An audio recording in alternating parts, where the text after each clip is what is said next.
That may be the greatest catch I've ever seen in my life. Okay, let's go through. Let's dive into our quarterback rankings here. And going to be a little bit of an interesting week because obviously we are in the fantasy football playoffs, and also there are no teams on bye, so you should have some more options. I know we're dealing with some COVID situations, but it's not like you were starting Baker Mayfield anyway. But of course, before we dive into anything, we have to go through, give away some Fantasy Flock Network hats. Of course, thank you all so much for everybody who's gone down there, dropped a like, left a comment, subscribe to the channel. Winners this video are going to be Sam and Daniel. Of course, send me that email ASAP if you win that Fantasy Flock Network hat with your address so I can get that out to you. And also, we have an exciting announcement that there will be a Fantasy Flock meetup sometime in January. Hammering down the dates right now for that meetup, but if you are in Florida, better be on the lookout for that to come down to Tampa, Florida to go to the Fantasy Flock Network meetup. And also, the sponsor of the channel, Underdog Fantasy, where you can check out some of the player props that'll be on the screen in this video. Go get into a draft at the same time. Remember, if we hit 10,000 signups on Underdog Fantasy, this video will get 10,000 views. This should be simple. They're going to be flying down multiple people to the Fantasy Flock Network meetup and paying for flights, hotels, food, drinks, and I will do the same if we get 10,000 signups. They're already flying down Rummy Rams. Y'all know you see him in a ton of drafts with us on the live stream over there on Underdog Fantasy. He ended up winning a tournament, so he gets to come down. So that's, of course, awesome. Hopefully we can fly some more people out. Just got to get those signups. And when you sign up and you make your first deposit with promo code FLOCK through the link in the description of the video, they'll match that first deposit dollar for dollar up to $100. So please take advantage of that. That should be it. Let's go through. Let's dive into this list. Let's start it off. Quarterback one. We're going to go through. We're going to talk about someone that we know has some rushing upside here for us. Let's talk about Kyler Murray going up against the Detroit Lions. Now, with Kyler, interesting situation because obviously this is going to be just a game that's not even close. I mean, going through and looking at these spreads for these games this week, right now, this is going to be the largest spread that you'll find at the Arizona Cardinals being favored by minus 13.5 points. So there are some real concerns here. Of course, you're concerned with the possibility that this team just crushes the Detroit Lions to the point where they really don't even have to throw the ball in the second half, and they're just running it over and over again with James Conner or Chase Edmonds, whoever the hell is going to be healthy for them this week. But going back to what we had, a few weeks ago, we had a similar scenario like that. And you know what? We need to stop talking about Kyler. Obviously, you start Kyler Murray. But let me just go back to this. Just 2 weeks ago with Kyler Murray, this is a quarterback that you were in a very similar position. Yeah, against the Chicago Bears, they just boat raced the Bears. Kyler only has 123 passing yards, but he drops 30 fantasy points that week because he can get there with 59 rushing yards and 2 rushing touchdowns. 61 rushing yards this past week. Those rushing quarterbacks are cheat codes. That's why at quarterback 2 here, we will have Josh Allen. A lot of people were asking us last week if we had Allen or Tom Brady in that matchup. We were taking Josh Allen. The reason for that is with Josh Allen, this is someone that is going to come out here. He's going to pick you up. Maybe we didn't expect 100 rushing yards, but he can pick you up 40 rushing yards a game, which is going to be equivalent to about an additional 100 passing yards. Obviously, the passing volume should be there in Buffalo as well. Emmanuel Sanders is going to be out. Not too worried about that for Josh Allen. Going over and looking at the implied team total for both the Cardinals and the Bills. Right now, Vegas has Arizona at the highest scoring team this week, and they have Buffalo down there as the 6th highest scoring team, only behind Arizona, Tampa, Dallas, Kansas City, and San Francisco.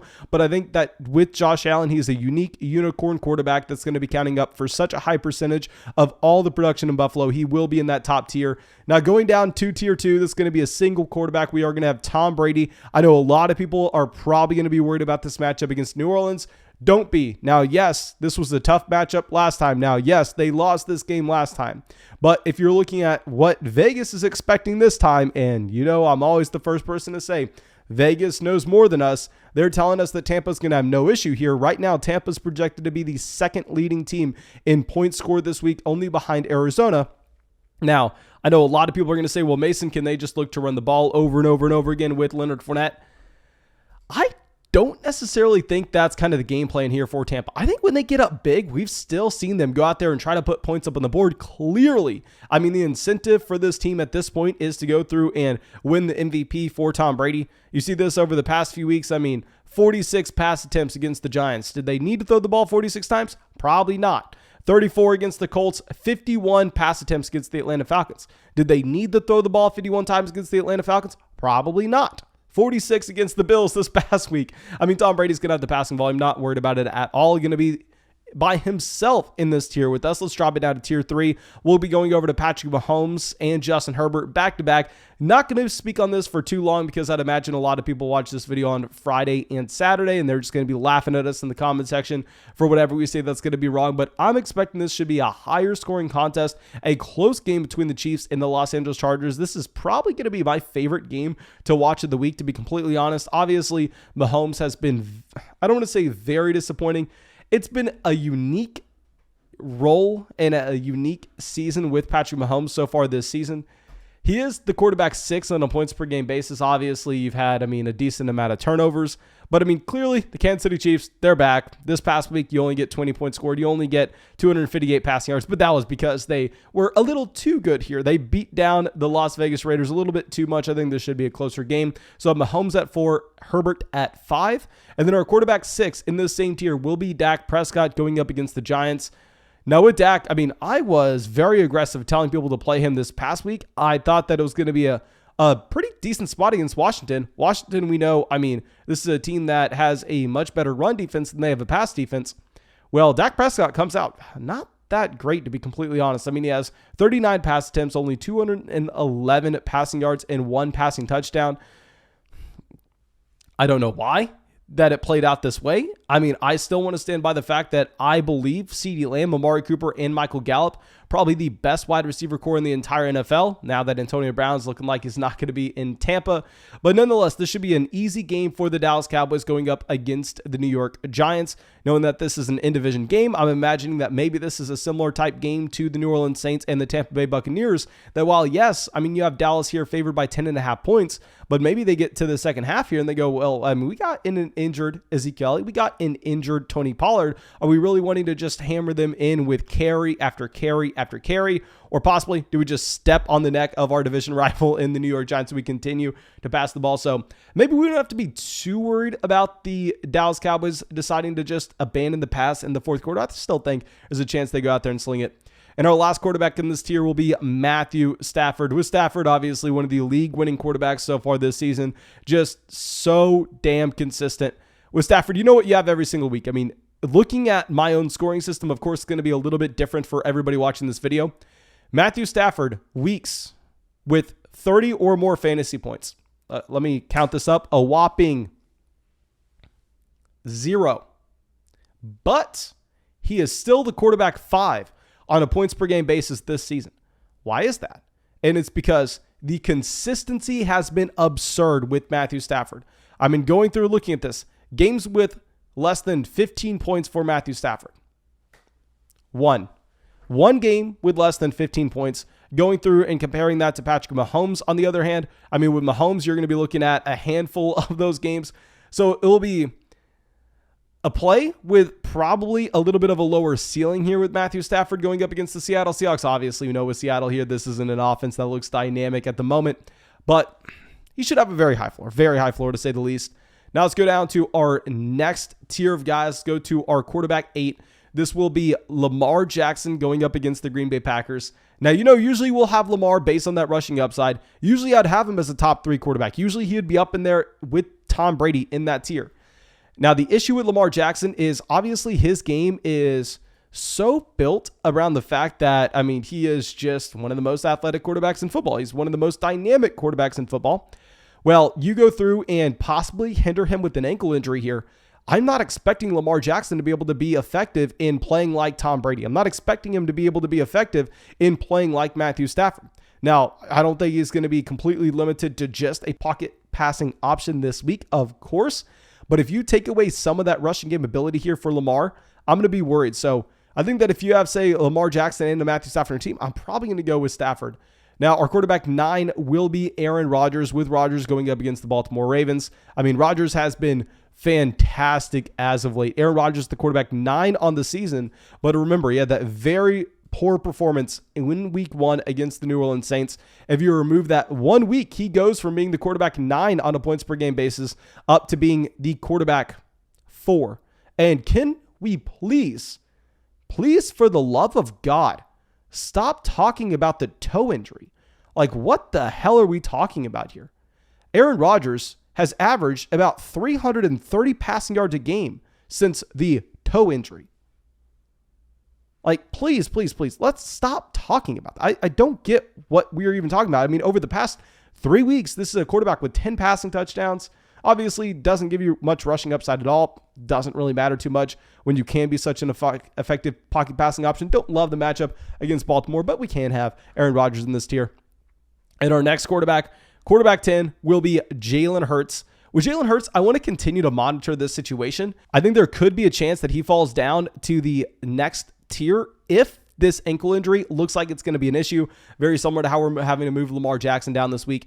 The matchup against Washington, I don't hate, though. I know Dak, did struggle a little bit here this past week, but I still want to stand by the fact that this Washington defense isn't anything special when it's coming to what they are as a pass defense.